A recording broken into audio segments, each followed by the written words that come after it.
책에서 가르쳐주지 않는 노동법 네 번째 시간입니다.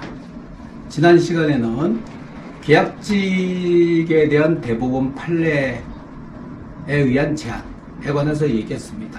그 당시에 최초의 계약직에 대해서 대법원 판례가 제동을 걸고 나선 것은 단기의 근로계약을 장기간에 걸쳐서 반복적으로 했을 경우에 그런 경우에 그런 단기간의 근로계약은 법률적으로 효력이 없다 하는 것이었는데, 그러다 보니까 어떤 논의가 있었냐면은 그러면 도대체 장기라는 게 몇 년을 말하는 거냐.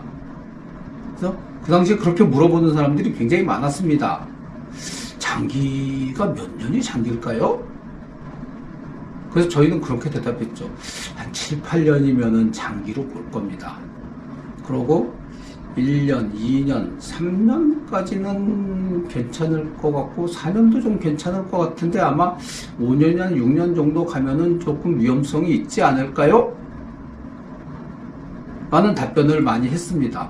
그러다 보니까 대법원 판례가 제동을 걸긴 했는데 이게 뭐야 도대체 몇 년이나 그러면은 몇 년짜리 근로계약을 해야지 이게 몇 번 갱신해라 이게 법원에 가서 제동이 걸린다는 건가? 에 대해서 논의가 많았습니다. 아마 대법원은 이것만 가지고서는 계약직 근로자가 보호가 되지 않겠구나 라고 생각을 하셨는지 대법관들이 또 희한한 이론을 하나 만들어내셨습니다. 법에도 없고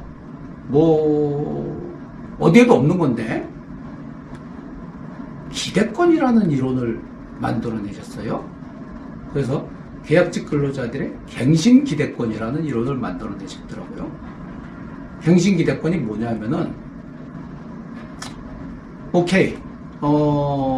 단기로 계약직 근로자를 쓰는 것까지는 오케이지만, 만약에 너희들이 단체협약이나 취업규칙이나 근로계약이나 아니면 근로계약을 체결했을 때라든가 여러 가지 사정을 종합적으로 판단했을 때 1년만 너는 쓰고 근로계약이 끝나는 거다 라고 명시적으로 얘기 안 하고 네가 일을 잘하면 우리가 계속해서 계약을 갱신해 줄게 라는 말을 했거나 그런 뉘앙스를 보였거나 그런 태도를 보였거나 그러면은 근로자 입장에서는 내가 열심히 하면은 계약이 갱신될 수 있겠구나 하는 기대를 마음에 품게 됐고 그거는 갱신기대권이라고 볼 수 있기 때문에 그런 갱신기대권을 침범하는 것이 될 수 있다. 즉 네가 1년 지나고 끊거나 아니면 2년 지나고 끊거나 끊었을 때 나는 2년이 갈 수도 있고 3년이 갈 수도 있고 계속 더 갈 수 있다고 생각했는데 왜 내 기대권을 무참을 허무느냐. 그래서 법원에서 갱신기대권 이론을 만들어냈어. 그 법에도 없는 얘기입니다. 근데 이 대법원 판례가 갱신기대권이라는 이론을 만들어내기 때문에 그 뒤에는 갱신기대권 이론이 굉장히 유행을 하게 됐고 모든 계약직 근로자들의 사건은 전부 갱신기대권 이론을 가지고 판단하게 됐습니다. 그런데 사실 이거는 어찌 보면 취지는 좋죠. 취지는 좋지. 계약직 근로자를 보호하겠다는 취지는 좋은데 그럼 도대체 어떤 경우를 갱신기대권이 있다고 볼 거냐 하는 판단 기준이 완전 주먹구구입니다. 완전히 케바케가 된 거죠. 기준이 명확하지 않게 된 겁니다. 그래서 모든 계약직 근로자들의 그 해고 사건, 법률적으로 정확히 말하면은 해고는 아니죠. 계약 기간이 만료돼서 더 이상 갱신을 하지 않게 된 사건인데 그걸 계약직 근로자들은 그걸 해고라고 부릅니다. 그리고 노동위원회나 법원에서는 이거를 갱신기대권을 침해했을 경우에는 이것은 해고와 마찬가지로 보겠다라고 한 거죠. 그래서 한동안은 법이 만들어지기 전까지는 이 갱신기대권 이론에 의해서 모든 계약직 근로자들의 사건들이 판단을 받았는데 문제는 명확한 기준이 없기 때문에 도대체 어떤 경우에 갱신기대권이 있다고 볼 거고 어떤 경우에 갱신기대권이 없다고 볼 거냐 하는 주먹구구식 판단이 굉장히 많았습니다. 또 그렇게 나오면은 대책이 없는 게 아니죠. 제가 좋아하는 중국의 속담은 아닌데 중국에서 한동안 유행했던 말 중에 이런 말이 있습니다. 속담은 아니고 좀 안 좋은 의미긴 해요. 중국 사람들이 최근에 쓰는 말 중에 그런 말이 있다고 합니다. 위에는 정책이 있고 밑에는 대책이 있다 라는 말이 있다고 합니다. 즉 아무리 위에서 뭘 강요한다고 해도 밑에서는 빠져나갈 방법이 있다는 거죠. 즉 갱신기대권 이론이라는 것이 너희들이 사용자가 갱신에 대한 기대를 주었기 때문에 근로자가 갱신 기대를 가지고 있고 그래서 그 갱신 기대권을 보호하는 거다 라는 이론이 되니까 사용자 입장에서는 그래? 그러면 아예 갱신에 대한 기대를 안 주면 되겠네? 라고 생각을 한 거죠. 그래서 갱신 기대권을 무력화시키는 이론으로 뭐가 나왔느냐? 근로계약서에다가 계약기간에 갱신 기대권 이론의 근거는 뭐냐면은 이 근로계약은 뭐 몇 년부터 몇 년까지 1년으로 한다. 근로계약 기간이 종료되고 난 이후에는 근로자와 사용자가 뭐 합의에 의해서 근로계약을 갱신할 수 있다. 뭐 아니면은 뭐 근무 성적이 좋으면 갱신할 수 있다. 이런 내용들을 가지고 갱신기대권 이론을 구성했기 때문에 이걸 무력화시킬 수 있는 방법으로 뭘 생각해냈냐 하면은 이 근로계약은 1년으로 한다. 그래서 끝! 이렇게 하는 경우도 있고 아예 명시적으로 이 근로계약은 계약기간을 1년으로 한다. 계약기간이 종료되면 더 이상 갱신하지 않기로 한다. 또는 갱신기대권은 없는 것으로 한다. 이렇게 해놓으면은 갱신기대권 이론을 빠져나갈 수 있게 된 거죠. 그러니까 여전히 갱신기대권 이론도 모호한 기준, 그 다음에 불명확한 판단, 그 다음에 빠져나갈 수 있는 여지 등 여러 가지 문제점이 발생하기 시작한 겁니다. 그러니까 그제서야 국회에서 뒤늦게 이 문제에 대해서 그러면 우리가 입법에 의해서 이 문제를 해결하겠다 라고 해서 법을 만들기 시작한 겁니다. 그 법이 뭐냐? 기간제 근로자 기간제 근로자 및 단시간 근로자 보호에 관한 법률입니다.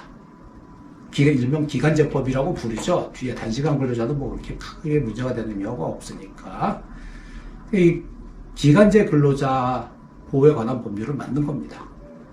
아까 제가 설명드렸듯이 계약직은 법률 용어가 아니죠. 그렇기 때문에 계약직 근로자 보호에 관한 법률이 될 수가 없고 기간제 근로자 보호에 관한 법률이 된 겁니다. 이 기간제 근로자 보호에 관한 법률은 뭐냐면 가장 중요한 점은 기간제 근로자를 2년을 초과해서 사용할 경우에는 기간에 정함이 없는 근로자로 본다는 겁니다.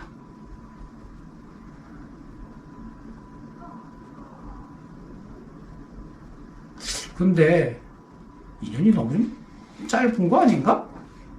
근데 법을 만드신 분들은 2년도 길다라고 생각하셨는지 굉장히 과격하게 좀 법을 만드신 것 같더라고요. 2년밖에 못 쓴다. 2년을 쓰면은 반드시 정규직으로 전환해라. 근데 사실은 거기 또 정규직으로 전환하라고 규정이 되어 있지도 않습니다. 왜냐하면 아까 말씀드렸듯이 정규직이란 것도 법률 용어는 아니죠. 다만 그 법을 만들 때는 2년이 지나면 정규직으로 전환하라는 취지로 법을 만들었습니다. 하지만 법률의 규정하기 자체는 기간에 정함이 없는 근로계약을 체결한 것으로 본다라고 돼 있지 그걸 뭐 정규직으로 전환하도록 하라 뭐 이런 식으로 규정이 돼 있지는 않습니다. 그러면 법을 만들었다고 다 되느냐? 그렇지 않죠. 위에는 정책이 있고 그 정책이 지켜지기가 어려우면 밑에는 대책이 있는 겁니다. 원래 법을 만들 취지는 뭐냐? 더 이상 기간제 근로자 내지는 계약직을 2년을 넘어 쓰지 말고 2년 동안 잘 쓰고 그 다음에는 이 사람들을 정규직으로 전환시켜주라는 취지가 그 법의 취지입니다. 하지만 실제는 어땠느냐? 실제는 2년이 지난 이후에 대량의 계약직들의 갱신 거부 사태가 발생한 겁니다. 그러니까 계약직을 보호하겠다고 만든 법률이 오히려 계약직을 고용을 계속하지 못하게 만드는 그런 아이러니한 결과가 발생을 하게 된 거죠. 어찌됐건 법은 만들어졌고 그 법의 잘못된 측면? 물론 이제 의도는 당연히 선한 의도를 가지고 했죠. 선한 의도를 가지고 했지만 그 선한 의도가 제대로 작동하지 않고 오히려 법을 지나치게 과격하게 만들므로써 보호하겠다고 한 계약직들이 더 보호가 되지 않는, 즉 계약직들이 원래대로라고 한다면은 그런 규정이 없었으면 3년, 4년 익숙한 직계 자기가 근무했던 직장에서 계속적으로 근무할 수 있었을 건데 2년 만에 다른 직장을 옮겨야 되는. 그리고 그 다음에 또 2년이 지나면은 거기서도 또 계약이 더 이상 갱신되지 않고 또 다른 직장으로 옮겨야 되는 이런 사태들이 반복이 됐죠. 그래서 계약직을 보호하겠다고 만든 법이 오히려 계약직을 보호하지 못하게 되는 결과가 발생하게 된 겁니다. 기간제 근로자 보호 등에 관한 법률은 예외 규정을 가지고 있습니다. 즉 기간제 근로자는 일반적으로 약자죠. 약자를 보호하기 위해서 만든 법률입니다. 그렇기 때문에 강자는 보호하지 않겠다는 겁니다. 그래서 기간제법에는 예외 규정이 있습니다. 2년을 넘어서 사용할 수 있는 사람들이 있죠. 대표적으로 전문직들, 변호사, 회계사, 노무사, 변리사, 이런, 그다음에 박사 등등 전문 자격을 가지고 있는 사람들은 기간제법의 적용 대상이 아닙니다. 그래서 이 사람들은 2년을 초과해도 3년, 4년 계속 계약직으로 사용하는 것이 가능합니다. 또 다른 하나는 근로소득 상위 25% 이내에 드는 사람들은 기간제 근로자로 계속 사용할 수 있다는 겁니다. 여기에 해당되는 대표적인 사람들이 기업체 임원들입니다. 물론 기업체 임원들은 실무적으로 근로계약서를 쓰지 않습니다. 대부분의 기업들이 기업체 임원들은 근로자가 아니라고 보기 때문에 위임계약서를 작성해서 우리는 근로계약 아니야 이런 식으로 형식적으로 하고 있지만은 실제로 이들이 체결한 위임계약은 거의 99% 근로계약인 경우가 많습니다. 우리나라 기업들의 대기업들의 임원은 등기임원, 즉 보드 멤버를 구성하는 등기임원이 아니고 등기가 되지 않는 임원들, 즉 집행임원이라고 부르죠. 즉 등기임원이 아닌, 등기이사가 아닌 집행임원들은 우리 법상으로는 다 전부 대부분 근로자로 봅니다. 그렇기 때문에 아무리 형식적으로 위임계약서를 쓴다 하더라도 그거는 1년짜리 기간제 근로계약으로 봅니다. 그리고 이 사람들은 2년을 초과해서 사용한다 하더라도 기간제법의 보호를 받지 않습니다. 그러니까 기간이 만료되면 더 이상 사용하지 않아도 된다는 의미입니다. 예, 이렇게 해서 계약직 근로자를 보호하기 위해서 법을 만들었지만 현실적으로는 계약직 근로자가 그렇게까지 보호가 되지 못했다 라는 이야기까지 하고 오늘 강의를 마치겠습니다. 예, 오늘은 여기까지 하겠습니다.